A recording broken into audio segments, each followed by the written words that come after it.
Most people would call today ugly. I call it beautiful because I'm a fisherman. Let's see what we can catch. All right, I'm starting with a bait that worked so well for me a couple of videos ago. This lavender shad SB57. Love this bait. Water in here doesn't look all that spectacular. We had an absolute deluge yesterday, so I'm sure it contributed to dirtying up this water. I am hearing some fish pop here and there. I absolutely love mornings like this. Hard overcast, heavy mist, and still.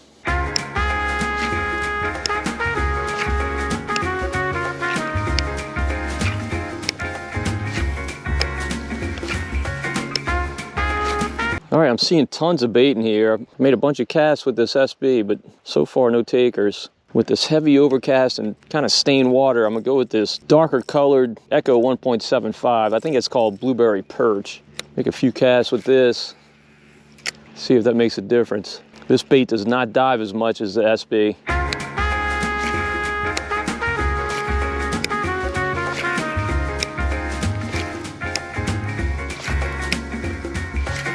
All right, not a sniff yet, maybe because this water's off. I'm gonna try throwing a cork, this Versamax Bolt, with a Salt Strong Power Prawn under it, just to see if I can hold something in the strike zone longer with this dirtier water.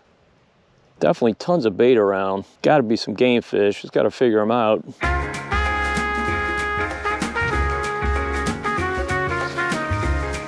All right, I'm seeing tons of bait in here, and it looks like mostly glass minnows. So I'm gonna throw this Green Hornet Matrix Shad, a bait that I really like in the wintertime, and it's been good this year. I got that on a 1/4 ounce death grip jig head.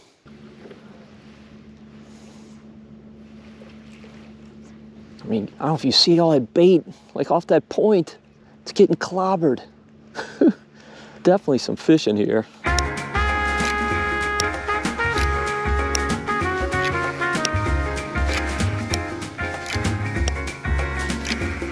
All right, these fish are absolutely humbling me today. I'm seeing them all over, busting bait on the surface. I've thrown everything at them, except the topwater, which I'm about to do. Got a matrix mullet tied up. Let's see if we get some explosions on this. Water temp is 61, definitely not typical topwater temperature, but they are definitely busting on the surface. Tons of glass minnows in here, and many of them are dying today. Fish that are hitting on top, look, there's another one just hit. They definitely seem nice. Seem to be good fish.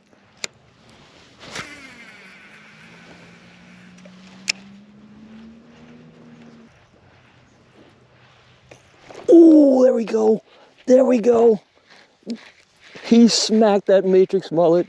It doesn't look like a giant. Well, it's a keeper trout for sure. All right, good sign.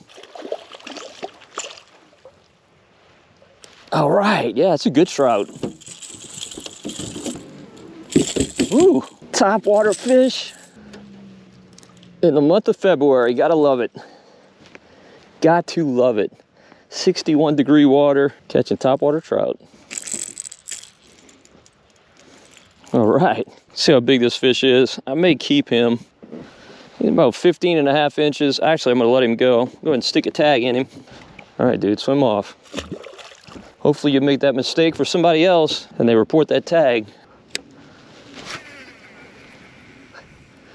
Well, that was a nice surprise. And I'll tell you, February is my favorite topwater trout month, but typically I like the water temperature, I don't know, about 5 or 6 degrees warmer than this, at least. And I've caught some absolute gorillas in this month.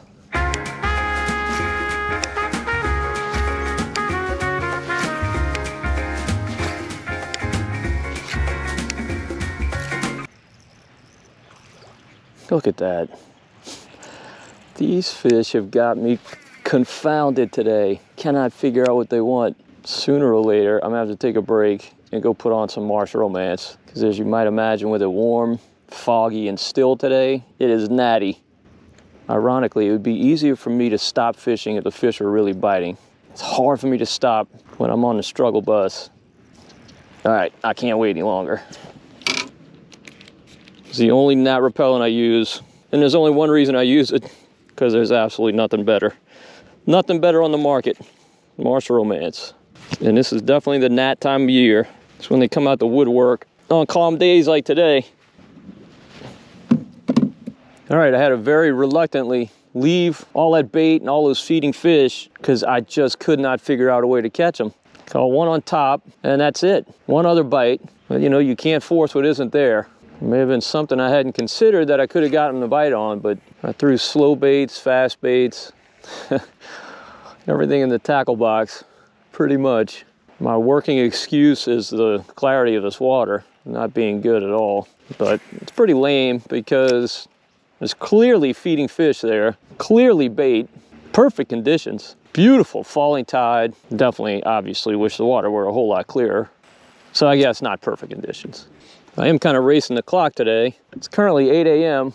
and this tide's not going to fall a whole lot longer. Maybe I'll get till 9 o'clock. That would be the best I hope for. Look at that. Look at all that bait. That bait didn't erupt on its own. Something made that happen. All right, I got one other thing to try in the bag of tricks. Let me give that a whirl. Back in a second. All right, let's try this gold spinner with a 1/4 ounce death grip jig head and a shrimp creole matrix shad. A lot of times when these fish are feeding on bait fish, particularly shad and glass minnows, that flash of that gold blade kind of looks like what they're feeding on. You wouldn't think a spinner bait would produce speckled trout, but it definitely does.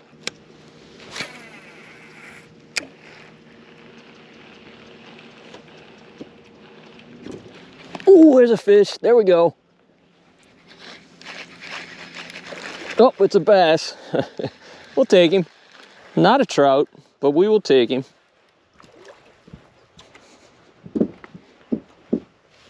All right, dude. Chunky bass. Big fatty. Not super long, but just a really, really nice fish. All right. Now, a lot of people ask what I do with these marsh bass. Most of them I let go, but the fish about this size I like to keep because they are really good to eat. You know, these fish, they're not like inland bass. They eat shrimp and crabs, stuff like that. Their flesh is really, really tasty. So I'm going to show you today one of my favorite dishes that I use these bass for.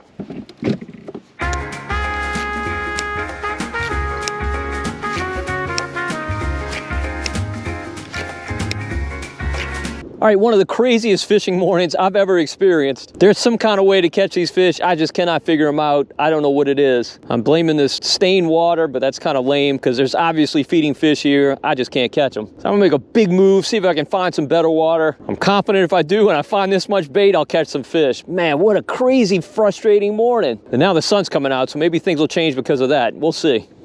All right, I made a big move.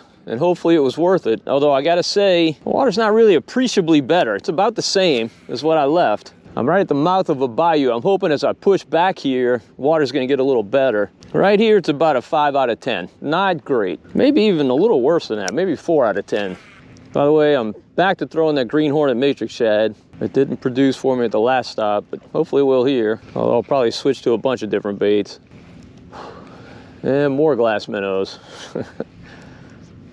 Yep, plenty glass minnows. We've found the bait today. We found feeding fish. Just not fish feeding on what we're throwing. There's a fish. Oh, nice trout. Really nice trout. All right. Yeah, it's a really nice trout.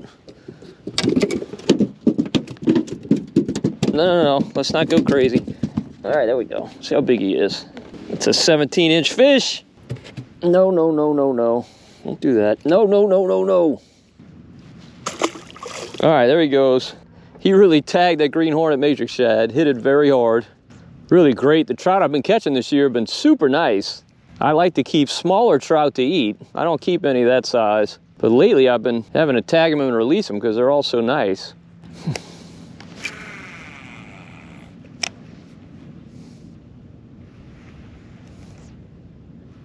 Ooh, there's a fish.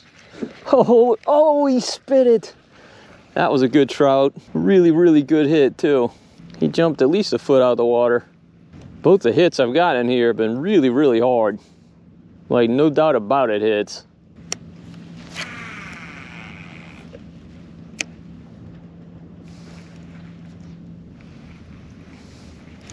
There he is.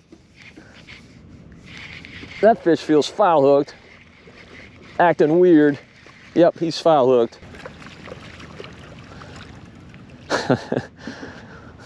Trophy mullet, hooked in the tail. That's a pelican feast right there.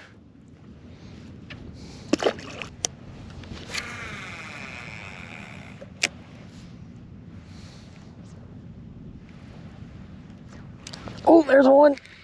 Oh, there we go. Nice crab. Catching a variety today. Look at this. No, you're not hooked. You just want to destroy my green hornet, aren't you? All right, buddy. You don't pinch me, I won't pinch you. How about that? Just wrapped around your claw. I know. Yeah, you got it past the barb.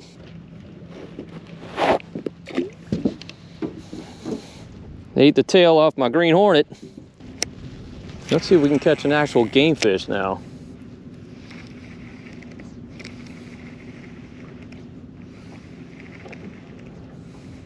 Ooh, oh, I missed him. Dadgummit, that was a good hit. Bad, bad, bad hook set.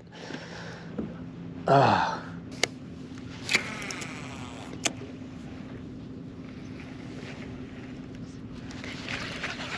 There's a fish. There's a fish. I think it's a bass.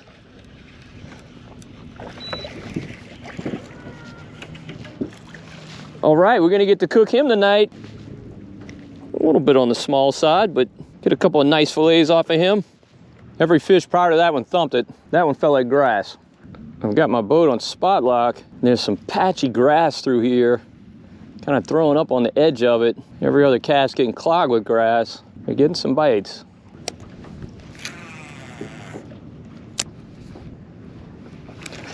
Oh goodness, that fish smoked it. Oh, that's a good bass.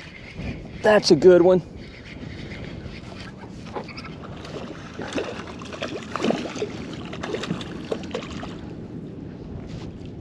All right.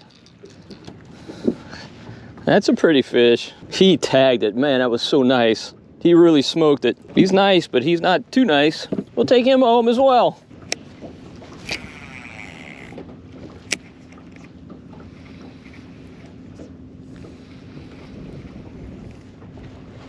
Oh, there he is. Oh, nice bass. Another nice one. All right, we found something. We have found something. The bass at least are digging the green hornet, and a few specks as well. We're gonna have a feast, and you're gonna get to come along with me and see how I cook these things. Well, one of the ways I cook these things. I cook them a whole lot of ways. I'm only gonna keep about 5. It's just my wife and me at home now. Now that Joel moved out. Oh boy, I got smoked. I missed him. So that's about what I keep per fishing trip now. It's about 5 fish, 10 fillets. That gets us a meal or two. Really no reason for me to keep more than that. It's just about the thrill of the hunt for me. I mean, believe me, I do love eating fish. It's my favorite thing to eat. But I'd much rather catch them than eat them.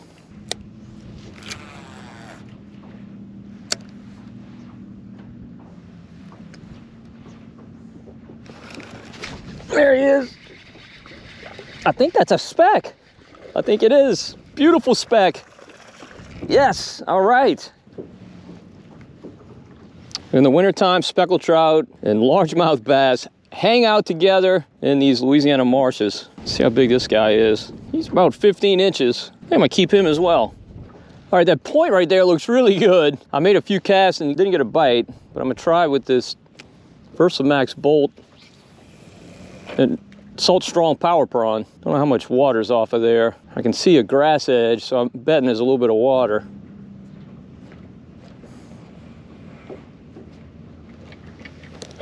Oh, there's a fish. I think he's a bass. Yep, sure is. Perfect eating size too. That fish never even took the cork down. Just kind of ate it and sat there. All right, must have been a one-hit wonder. A Lone Ranger.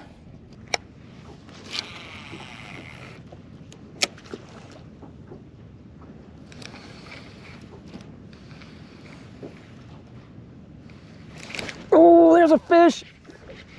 What is that? That was weird. Oh, it's a nice bass. That's what it is. This way. Get out the motor.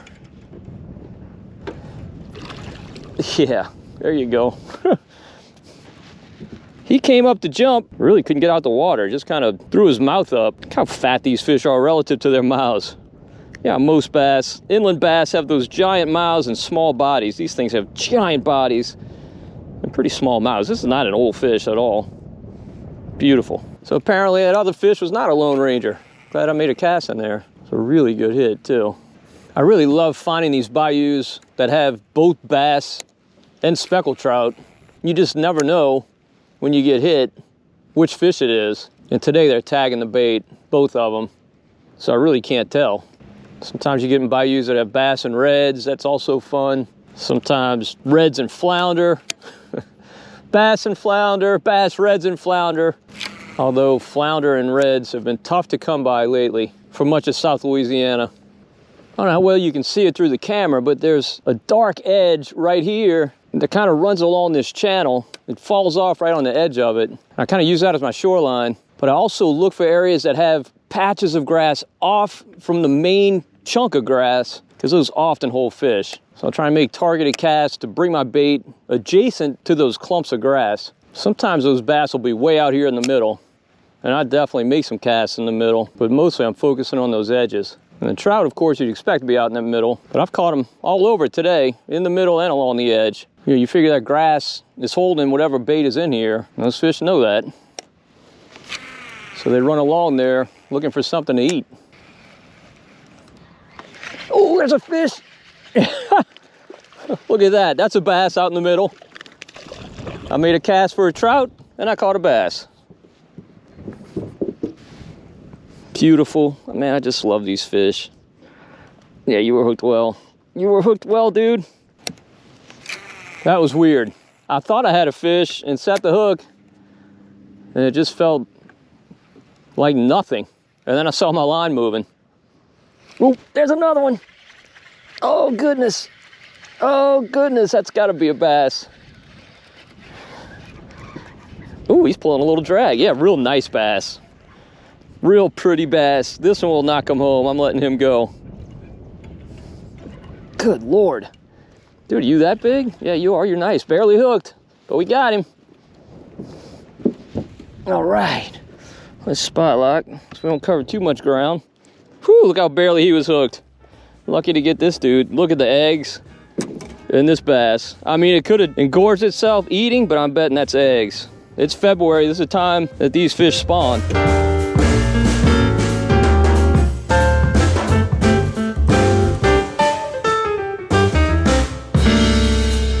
So hopefully you can tell by that release shot what this water looks like. It's really not the best, but I haven't been able to find great water today. This green hornet though shows up really well in this color water.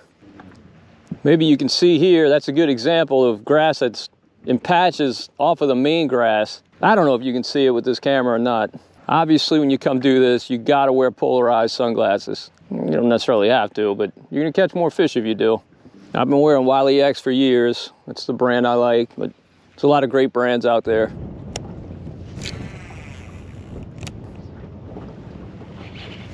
There's a fish. There's a bass. Furiously erupts. All right.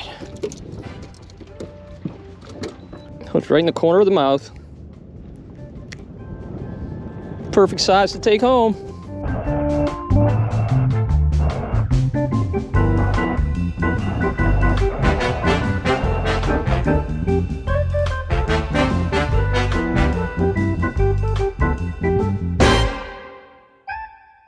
All right, now I'm in my kitchen after a super successful trip getting the main ingredients for a dish that I really make a whole lot. And it's super, super easy. Really, most of the stuff I make is very, very easy. I do all the cooking in my house, so when I like things, well, every now and then I'll make something that's kind of elaborate, but most of my fish dishes are pretty simple, and this one definitely is. What I'm making is blackened bass. You know, blackened redfish, of course, is legendary, and I definitely like this dish with redfish, but it's excellent with bass as well. You know, bass is a firm flesh fish. It holds together well. Speckled trout do not work nearly as well with this dish, but bass, really, really good. So here we go. We got our bass fillets. We also have Paul Prudhomme's Redfish Magic. That stuff is like, I mean, you cannot make seasoning any better than that. Don't even try, make your own blackened seasoning. Buy this stuff and use it. Keep it in your cupboard. I always have a big container of it and I use it often. In addition to that, you got a stick of butter and a bowl to heat the butter in. Oh, there's one other key ingredient, and that's a cast iron skillet. I've got mine heating up right now. I've already turned it on. Hot skillet, absolutely essential. You really also want to have a really good fan because this does produce a little bit of smoke. If you don't want smoke all through your house, you got a sensitive smoke alarm, get yourself a good fan. All right, first step is to heat up the butter. We're gonna melt it in this bowl. So I'm just making these 3 fillets. My wife is working a little bit late today, so I'm just making enough for me right now. So I'm gonna go ahead and put about that much into our bowl and heat that up. Just gotta melt it in the microwave. All right, it's mostly all melted. Okay, so this is all we do. This is so easy. Make sure my pan's hot. It is not. I gotta turn it up higher. I want it about medium-high heat. Medium-high, which for me, that's between about 4 and 5. That pan's close. And I take my fish fillets and dip them in the butter. Heart healthy? Nope, but it is delicious. Roll those things in the butter and just cover it with the seasoning.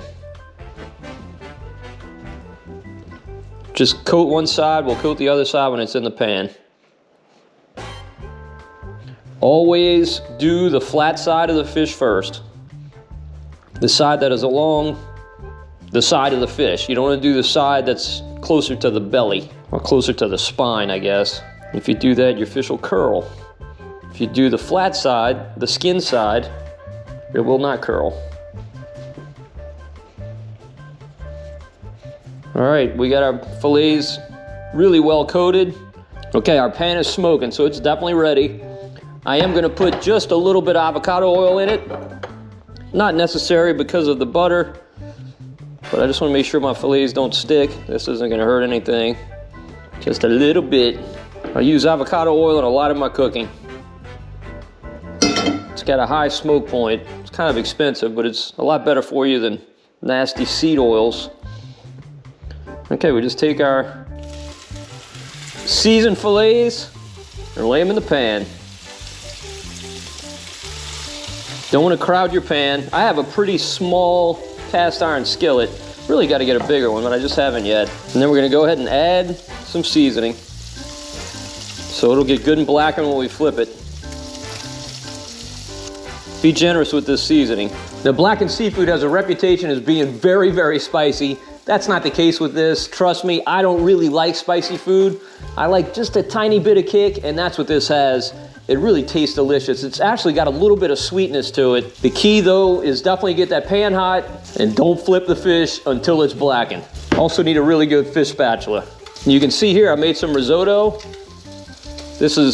It's kind of like a staple for me when I make blackened fish. They just go so well together. A little bit spiciness of the fish with the sweetness of the risotto, just excellent. Also got some green beans back there. They're still cooking, but they'll be ready when the fish is ready. All right, based on how these edges are looking, I think we're getting pretty close to flipping. It's kind of a fine line. You want it blackened, you don't want it burnt. People think blackened means burnt, it doesn't. I'm gonna give this one a peek. All right, that looks really good. You can see it's really more bronze than it is blackened. All right, that's about perfect. They're really close. Tenny Flynn, the chef at GW Fins for many years, told me you kind of use a pancake analogy on fish. You cook it 2/3 on one side and 1/3 on the other side. So we flipped it. We're not gonna give it very long at all. You don't wanna overcook your fish. Big mistake a lot of people make. It doesn't take long at all for fish to cook.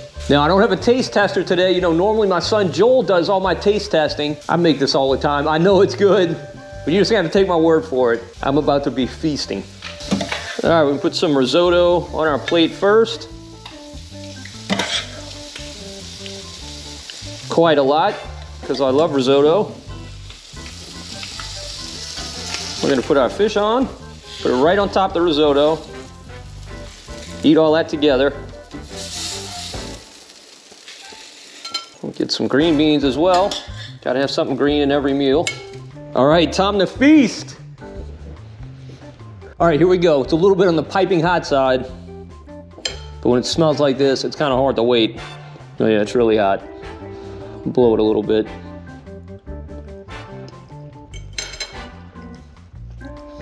Ten out of 10. Just fantastic. Really, really good. And you saw how simple it was. Very easy to make at home. Get that Paul Prudhomme's Redfish Magic. You will not regret it. This will be a staple for you, trust me. Well, hopefully you enjoyed the video. If you did, please give it a thumbs up. If you haven't yet, please subscribe to the Marshman Masson channel. And if you think somebody else would also enjoy this video, definitely would appreciate it if you share it with them. All right, until next time, if we don't see you in the marsh, or my kitchen, or poolside, or wherever we happen to be, we'll see you right here on Marshman Masson.